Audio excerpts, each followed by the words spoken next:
Hi students, hope you and your family are safe at home. In today's class, I am going to start a new chapter, real numbers. Now in this class, first I am going to revise about different number systems and different types of numbers we have, about which you have learnt in your previous classes. Along with this, I am going to explain about Euclid's division lemma and Euclid's division algorithm. Now, first of all, let us see different types of number systems we have. Firstly, natural numbers. We know these are also called as counting numbers. The numbers 1, 2, 3, so on are called natural numbers, are also called as counting numbers. And this number system is denoted by the letter capital N. The next number system is whole numbers. The number system formed by adding 0 to natural numbers is called whole number system. This is system of whole numbers denoted by W. Here, this will start from 0. Okay. From these two, the smallest natural number is 1, whereas the smallest whole number is 0. Both the largest natural number and largest whole number are not defined. The next number system we have is integers. If we add negative numbers to whole numbers, we will get integers. The system of integers is denoted by either Z or I. This is written as so on, -3, -2, -1, 0, 1, 2, 3, so on. In case of integers, both smallest integer and largest integer are not defined. Okay. The next system we have is rational numbers. This rational number system is denoted by the letter Q. This Q comes from the word quotient actually. Okay. Therefore, now what are rational numbers? Numbers that can be expressed in P by Q form, where P and Q are integers and Q not equal to 0. And all the numbers which satisfy these conditions are called rational numbers. The next system we have is irrational numbers. Numbers that cannot be expressed in P by Q form, where P and Q are integers and Q not equal to 0, are called irrational numbers. Simply, numbers which are not rational are called irrational numbers. The next system we have is real numbers. This system of real numbers is denoted by the letter capital R. This includes all rational and irrational numbers. All rational and all irrational numbers together will make the collection of real numbers. Till now, the largest number system is real numbers. Okay, these are the different types of number systems we have. They are natural numbers, whole numbers, integers, rational numbers, irrational numbers, and real numbers. This is a real numbers chart we have. Let's see from bottom onwards. We know natural numbers. Natural numbers together with 0 will form whole numbers. Whole numbers together with negative numbers will form integers. Integers together with non-integer rational numbers will form rational numbers. There are numbers which are not rational, they are called as irrational numbers. We know rational numbers and irrational numbers together will make real numbers. Therefore, till now the largest number system you know is real numbers. This is a diagram which represents different types of number systems. These type of diagrams are called Venn diagrams, about which you will learn in your higher classes. If you observe the diagram, here there are circles representing different number systems. Now there is a small circle representing natural numbers, then we have a circle representing whole numbers, and then we have a circle representing integers, then we have some part representing rational numbers and the other part representing irrational numbers. From this diagram we can write some conclusions. How we can write is, here if we see the circle representing natural numbers is completely inside the circle representing whole numbers. That means I can conclude all natural numbers are whole numbers. All natural numbers are whole numbers. Now the circle representing whole numbers is completely inside the circle representing integers. That means all whole numbers are integers. From this we can conclude one more thing, all natural numbers are integers also. Like this, based on the Venn diagram, we can write some conclusions here. Okay, see you already. Okay, all natural numbers are whole numbers. All natural numbers are integers. All natural numbers are rational numbers. All are true. All are true. Okay, all whole numbers are rational numbers and all whole numbers are integers also. All integers are rational numbers. All these statements are true. All these statements are true. Let us see here. The reverse statements may not be true. Reverse statements means all whole numbers need not be natural numbers. Suppose if I say all whole numbers are natural numbers, that is a false statement. All integers are whole numbers, false. All integers are natural numbers, false. All rational numbers are integers, false. All integers are all rational numbers are whole numbers, a false statement. All rational numbers are natural numbers, false statements. These are all false. Okay. These statements are true, whereas in downwards the statements are false here. We told that all whole numbers are not natural numbers, because this is number 0, which is a whole number but not a natural number. That means there is a number 0 which is whole number but not a natural number. That means all whole numbers are not natural numbers. Similarly, all integers are not natural numbers, all rational numbers are not natural. Like this we can conclude. Apart from these things, we can conclude there is no number which is both rational and irrational. Both are two different parts. There is no number which is rational as well as irrational number. That's why irrational numbers we can define in such a way, numbers which are not rational are irrational numbers. These are some statements we can conclude from this Venn diagram. You can see here also again explain the same Venn diagram by using all the number systems. Real numbers you can see here divided into two parts, rational and irrational numbers. You can see different types of rational numbers, negative decimals, fractions, terminating decimals, percentages. Okay, these are also percentages. All these are rational numbers only. Okay, then integers you can see example negative integers. You can see positive integers and all. Okay, whole numbers 0 is here. The only difference between natural numbers and whole numbers is 0. The only difference between integers and whole numbers is negative integers.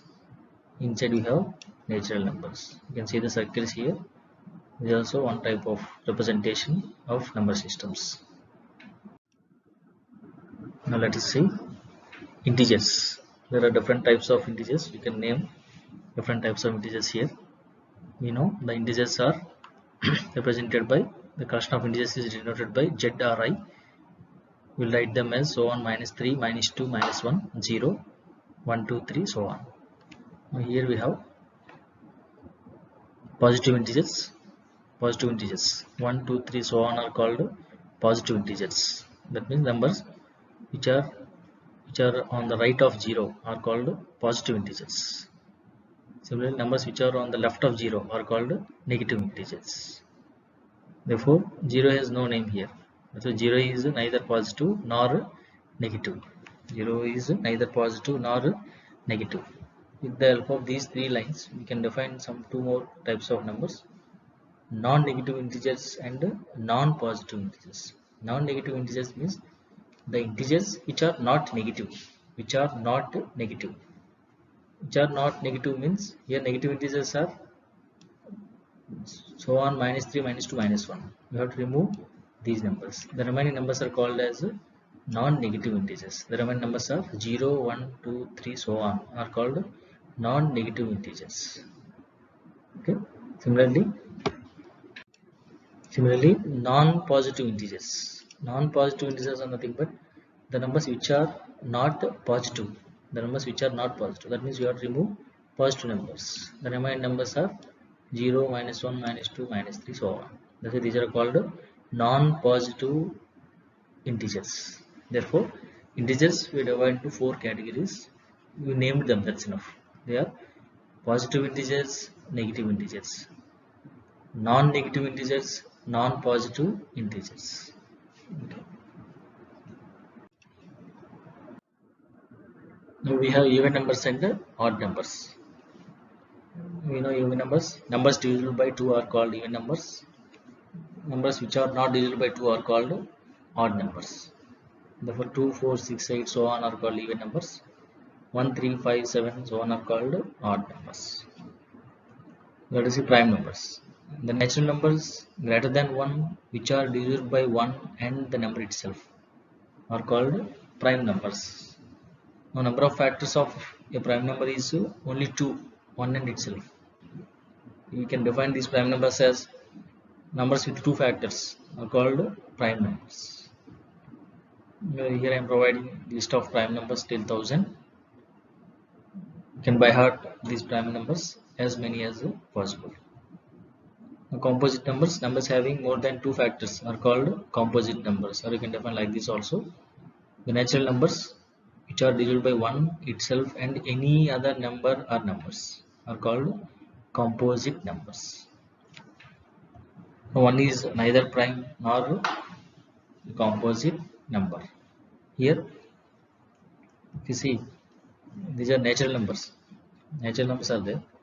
The natural numbers are divided into 2 parts in case of even and odd. In case of even and odd, the natural numbers are divided into 2 parts, even and odd numbers.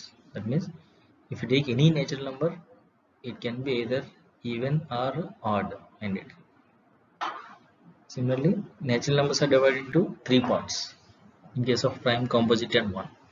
The 3 parts are 1 alone as 1 part, prime numbers as second part, and composite numbers as the third part. If we take any number other than 1, the number is either prime or composite. As prime numbers, simply we can define prime numbers as numbers with 2 factors. We can define composite numbers as numbers with more than 2 factors. Okay, these are different types of numbers we have. Next we have co-primes.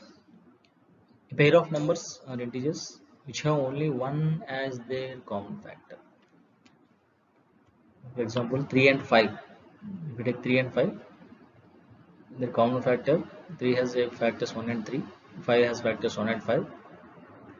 Number 1 is the only common factor for these two numbers. That's why these two together form a pair called co-primes. Let's take 4 and 9. Factors of 4 are 1, 2 and 4. Factors of 9 are 1, 3 and 9. If you see the common factors, only 1 is the only common factor for 4 and 9. Therefore, 4 and 9 together will form a pair of numbers called co-primes. Next page, let us see 4 and 11. In case of 4 and 11, the factors of 4 are 1, 2 and 4. The factors of 11 are 1 and 11. The only common factor for 4 and 11 is 1. That's why 4 and 11 is also a pair of numbers called coprimes. Simply a pair of numbers which have only one as their common factor is called coprimes. You can see here the two numbers may not be primes always. Here 3 and 5 are primes. 4 and 9, alone 4 is not a prime number, alone 9 is not a prime number, but together they can call as coprimes. This one also, 4 is a composite number whereas 11 is a prime number, but together they will call as coprimes. Coprime numbers are also known as relatively prime or mutually prime numbers. Relatively prime means alone they may not be prime, but together they will call as coprimes. The next is twin primes. Twin primes means two prime numbers differed by 2 are called twin primes. Example 3 and 5 both are prime numbers, difference is 2. That's why they are called twin primes. You can observe the remaining examples also. Therefore, we have two types here, coprimes and twin primes. Coprimes means both the numbers may not be primes, whereas twin primes, both the numbers should be primes here. You can observe the difference between coprimes and twin primes. Okay, let us see what is meant by divisibility. Given two integers a and b less than a, when two integers are there, they may be equal or they may be different. Whenever there are two numbers, integers or any other numbers, they may, one is smaller, other one will be larger, or they may be equal. But here I am assuming the two integers such that b less than a, b is smaller and a is larger.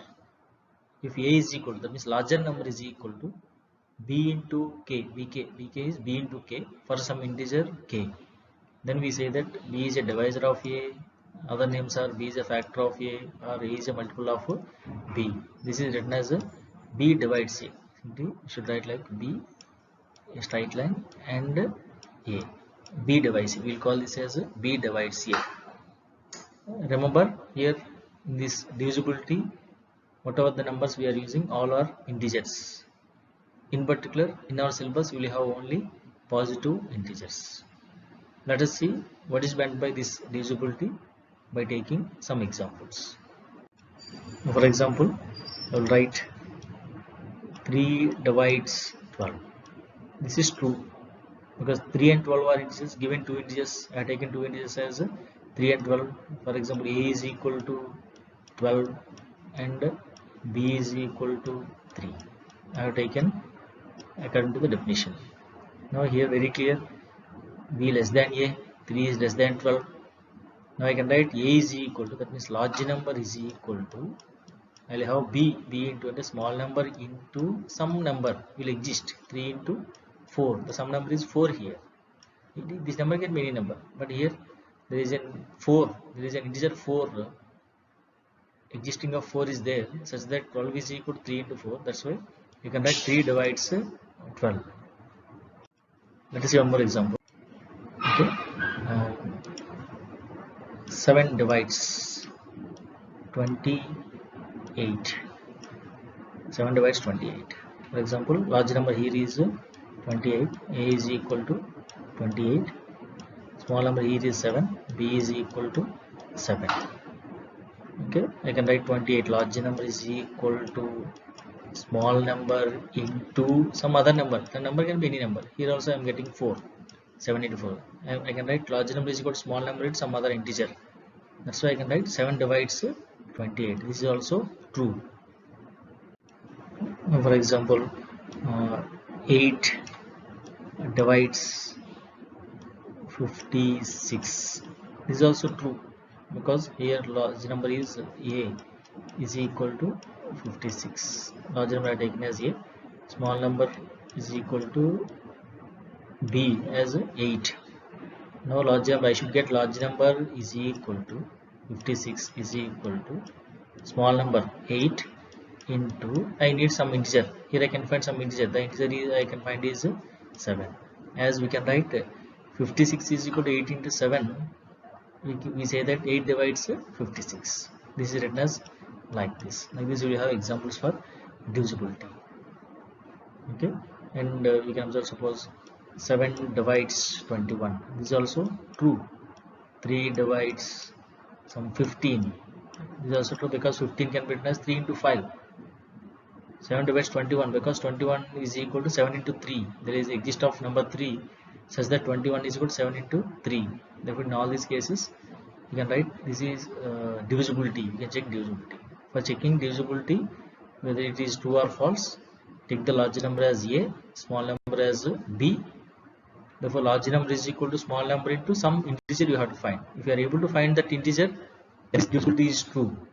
If you are not able to find that integer, this type of integer, the divisibility is not true, we can conclude. Okay, 3 divides 12 here, example I have taken, 3 divides 12. This is because 12 is equal to 3 into 4. 4 divides 24 because 24 is equal to 4 into 6. There is existence of 6 is there. To get 4 into 6 as 24. That's why 4 divides 24 is also true. If B does not divide A, then it is written as B like this. Okay, you have to write like this. B is straight line cross A, something like not equal to only. B does not divide A. You write this as B does not divide A. For example, 4 does not divide 15. 4 does not divide 15. This is true. 4 does not divide 15 because there is no integer k such that 15 is equal to 4 into k. In place of k, we won't get any integer. Suppose let me take 1, 4 into 1, 4 I will get. Let me take 2, 4 into 2, 8 I will get. 4 into 3, 12. 4 into 4, 16 I will get. But nowhere I can find any integer to get the product of 4 and k as 15. That's why 4 does not divide 15. Simply divisibility. Divisibility means if a is equal to b into k for some integer k, then we say that b is a divisor of a, or simply b divides a. Practice this properly to get good in divisibility, identifying divisibility. Here we have algorithm and lemma. Let us see what is algorithm and lemma. What is algorithm firstly? Algorithm. An algorithm is a series of well-defined steps which gives a procedure for solving a type of problem. And it includes some steps. Okay, defined steps. Every algorithm includes some steps. Okay, is a series of steps which gives a procedure for solving a type of problem. This is called as algorithm. This is the definition of algorithm taken by Hardis. Now, what is lemma? A lemma is a proven statement used for proving another statement. Used for proving another statement. These are not. This word is not new to us. We heard about this word lemma in your class 9th. There is the definitions of algorithm and lemma. Now let us see what are HCF and LCM. HCF, the greatest number which divides each of the two or more numbers is called HCF, or highest common factor. Abbreviation for HCF is highest common factor. It is also called the greatest common measure and the greatest common divisor. These are the different names given to HCF. About this HCF, you know about in your previous classes already. Okay, this is simply greatest number which divides the given numbers is called their HCF simply.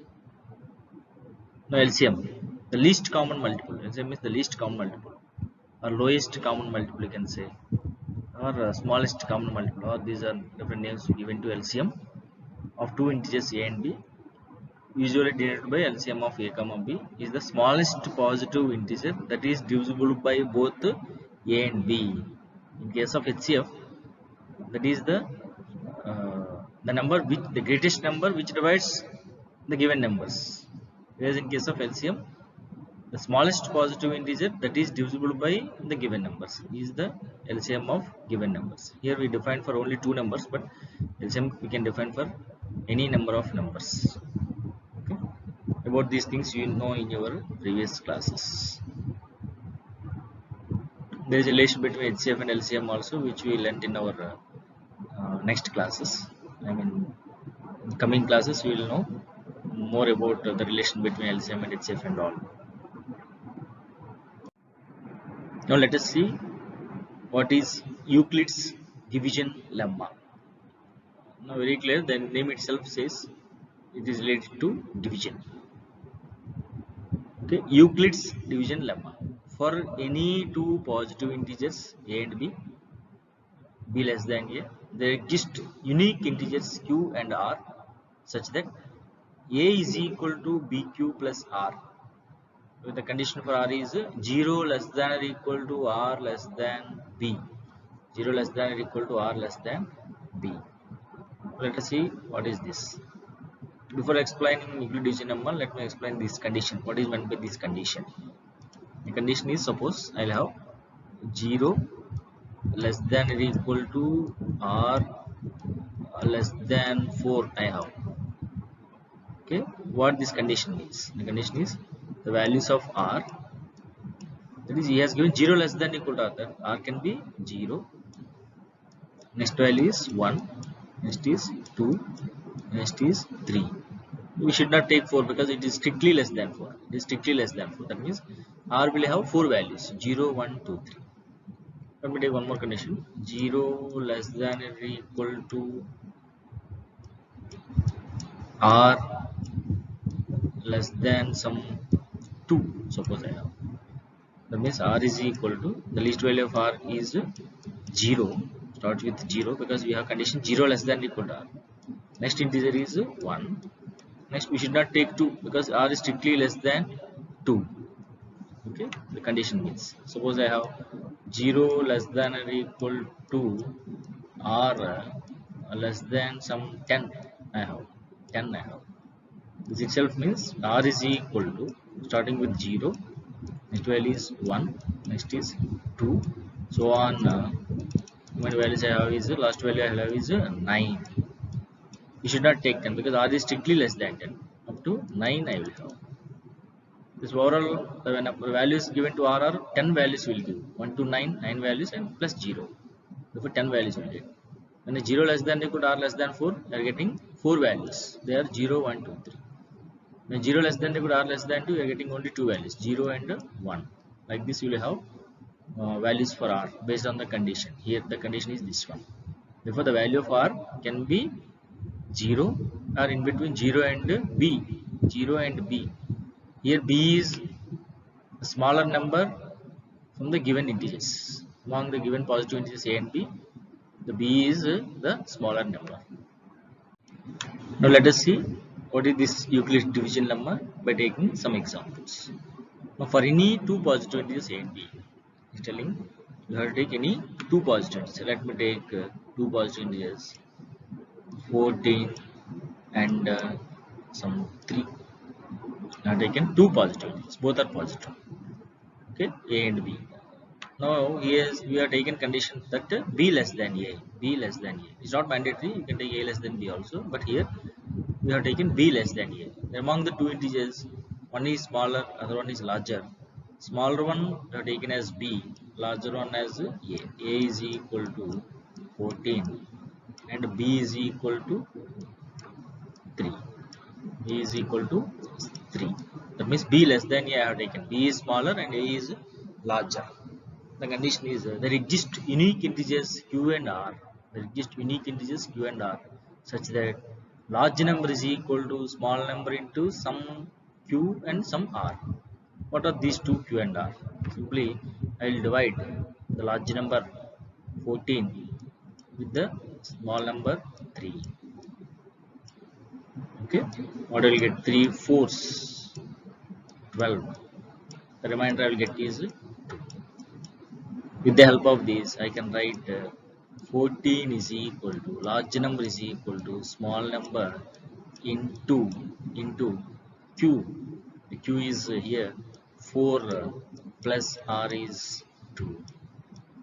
R is 2. That means 14 is equal to 3 into 4 plus 2 I can write. 14 is equal to 3 into 4 plus 2. That means for the two integers 14 and 3, where 3 less than 14, I can find two more integers 4 and 2. 4 and 2. That is such that 14 is equal to 3 into 4 plus 2. That means the value of q here is 4. The value of r is 2. Value of r is 2 in this case. Let's see one more example. Suppose I have taken 6. 2 into 6 and 50 5, 55. Two integers are taken. Now here larger number is 55. That's why a is equal to 55. Let me take larger number are taken as a, and small number is 6. Now b is equal to 6. Now I have to find the values of q and r. Q and r I have to find. Further I will depend on division, regular division. Divide large number with small number, that is 6. Very clear, 6 nines 54. 6 nines 54. The remainder is 1. Therefore I can write large number 55 is equal to small number 6 into 9 plus 1. 9 plus 1. That means the value of q here I got is 9 and r is 1. Therefore, for the integers 6 and 55, we can find two values, two integers q and r. Here q and r are 9 and 1, such that 55 is equal to 6 into 9 plus 1. That means 55 is equal to 6q plus r. Like this we can find two integers. For any two integers, here we have taken 6 and 55. For 6 and 55 also I can find the values of q and r. That is one more example. Let me take 4 and some 67. 4 and 67 are taken. Now here large number is 67 now. That's why a is equal to 67. Let me take. Now b is equal to small number, that is 4. Now here I have to calculate the values of q and r. Q and r. For this I have to go for division. 67. Large number you have to divide with the small number. Divide with the small number. Now here 4 ones 4. The remainder is 27. Remainder is 27. And 4 sixes 24. Remainder is 3. Now you have to continue the division. Now directly you can take 4 16s to 64 also you can take directly 4 16s. Now here the values of q and r, I can write 67 as large number 67 as small number 4 into the number I got is 16 plus 3. 4 into 16 is 64 plus 3, 67. That means the values of q and r are q is 16, this r is equal to 3. Therefore, for the integers 4 and 67, I can find two more integers 16 and 3. 16 and 3. One is q is 16 and r is equal to 3, such that 67 is equal to 4q plus r. And this is possible in case of all the integers. Any two integers you can take. You can take a, but in our syllabus we have only positive integers, but this is possible to find for negative integers also, which is not there in our syllabus. Okay, but here is it unique? Is the values of q and r are unique? Yes, the values of q and r are unique when the condition of r is given. So let me see this same example. Now we got actually 67 is equal to 4 into 16 plus 3. We got this. Okay, that means q is equal to 16 I got and r is equal to 3. Now is the values of q and r are unique. Now we can see I can write 67 is equal to, I can write 67 as 4 into 15 plus 7. This is also right because 4 15s 60, 4 15 60 plus 7 67. This is also right actually. But here the condition for r you have to see. The condition for r is 0 less than or equal to r less than b. If the condition for r is not there, these two ways are right. But here r should be less than b. R should be less than the value of b. The value of b is 4. The value of b is 4. Okay. The value of b is 4 here. But here in case of this one q is 15, q is okay, but there is condition for R. R I got is 7, which is not right, which is not according to Euclid's division lemma. The value of R should be less than B, but B is 4. The R is 7, which is greater than B. That's why in this way we cannot write by using Euclid division lemma. This is the correct relation for 67 and 4. This is also right actually, but according to Euclid division lemma, this way is not right, as the the value of R is not satisfying the condition 0 less than or equal to R less than B. R is strictly less than B. Here R is equal to 3, 3 is strictly less than 4. But here R is equal to 7, which is greater than 4. That's why this way of representation is not correct in case of UDL. By using UDL, the values of Q and R are always unique. They are unique values. Whoever is finding the values of Q and R, they are always unique. Let us see one more example. Let me take 12 and 147. These are two integers. Now I have to find the values of Q and R by using Euclid division lemma.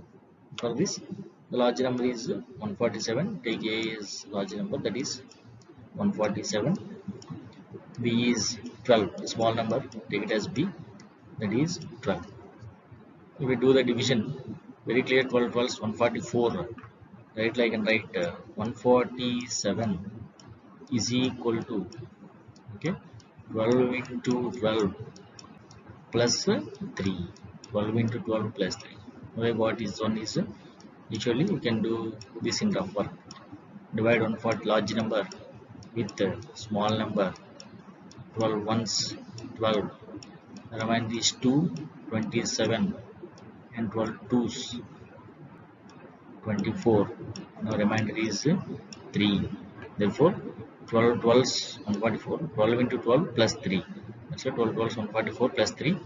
That is 147. Therefore in this case the values of Q and R are Q is also 12 and R is the value of R is 3. Like this you can find the values of Q and R for any two positive integers given to us. Now remember, the value of R should be always less than the smaller number. Here the small number is 12. R is 3. 3 should be less than 12 always. R should be less than 12. R can be 0 also, no issue. R can be 0, but the value of R should be less than B always, where B is the smaller number of the given positive integers. Here it is basic concept and it is restatement of division. This is something like division only. We have dividend is equal to divisor into quotient plus remainder, something like division statement only. Okay, and A is called dividend. The large number among the two positive integers is called dividend. The smaller number from the given positive integers is called divisor. What we calculated Q and R. Q is called quotient, R is called remainder. If remainder R is equal to 0, then B is a divisor of A. Suppose in this condition, if I write A, we have A is equal to BQ plus R. If I write R is equal to 0, I will get A is equal to BQ. BQ. That means A I wrote as BQ for some integer Q before we know divisibility. If A is equal to BK, B divides A, we defined. Before slides we can define already. If A is equal to B into some integer, then B divides A, or B is a divisor of A, we defined. That's why in our remainder R is equal to 0, then we say that B is a divisor of A. Now remember this condition, this is very important. Now let us see what is Euclid's division algorithm. Before we know what is meant by algorithm, it includes some steps. Okay, here what is the use of this Euclid's division algorithm? To obtain the HCF of two positive integers. Okay, we can find HCF of given positive integers. It can be either 2 or 3 numbers. More than 2 numbers also you can find HCF by using Euclid's division algorithm. This includes some steps. For example, I want to find the HCF of two positive integers, say C and D, with C greater than D. C less than D is also right, but here we have taken C greater than D. C is large number and D is a small number. Okay, we have to follow the steps here. Step 1. Apply EDL. As C and D are two positive integers. Okay, as C and D are two positive integers, we can apply EDL, Euclid's division lemma, to find the values of Q and R.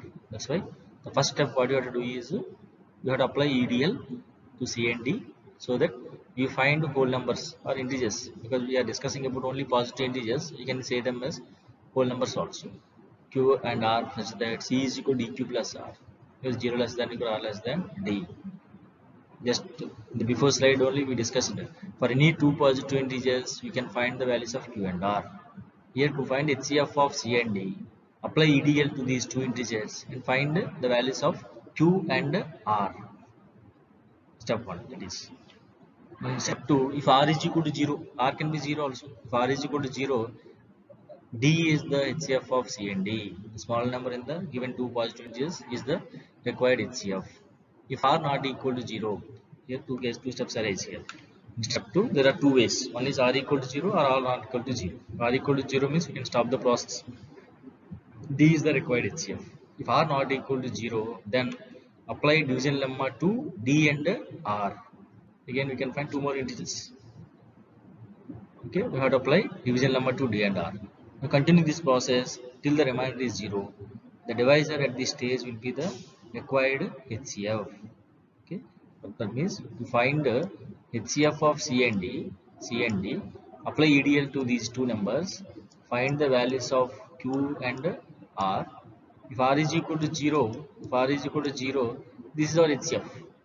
Suppose if R not equal to 0, we have to apply EDL to these two numbers again. You have to apply EDL to these D and Q.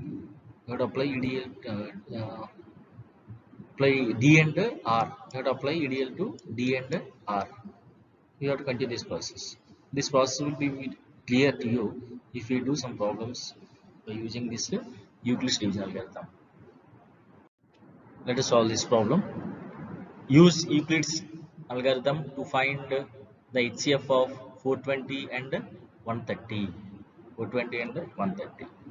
Now we have to find HCF of these two numbers.